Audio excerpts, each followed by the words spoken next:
بسم اللہ الرحمن الرحیم۔ فضائل سورت محمد صلی اللہ علیہ وسلم۔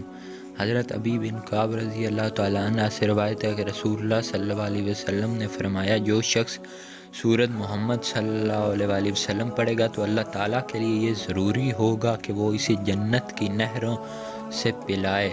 تفسیر الکشاف میں یہ حدیث شریف موجود ہے۔ یہ سورت حضور صلی اللہ علیہ وسلم کے اسم گرامی سے منسوب ہے، اس لیے نہایت ہی بابرکت ہے۔ لہٰذا جو شخص اس سورت کو روزانہ ایک مرتبہ پڑھنے کا معمول بنا لے تو اسے آپ صلی اللہ علیہ وسلم کی ذات گرامی سے بے پناہ محبت ہو جائے گی۔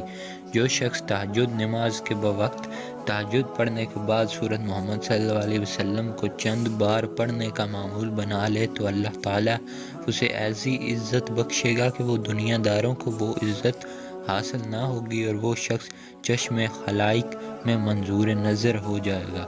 اگر کسی کا کوئی ایسا کام درپیش ہو جو بظاہر ہوتا و نظر نہ آتا ہو تو اسے چاہیے کہ ہر جمعے کو چند افراد کو اکٹھا کر کے اس سورت کو مل کر 11 مرتبہ پڑھے، اس کے بعد دعا کرے، اللہ تعالیٰ اس کے کام کو آسان فرما دے گا۔ اگر کسی شخص کو کوئی دشمن بہت تنگ کرتا ہو تو اسے چاہیے کہ 40 دن تک اس سورت کو 11 مرتبہ بعد نماز عصر پڑھے، انشاءاللہ دشمن سے غلبہ حاصل ہوگا، دشمن ہمیشہ کے لیے بری حرکتوں سے باز آئے گا۔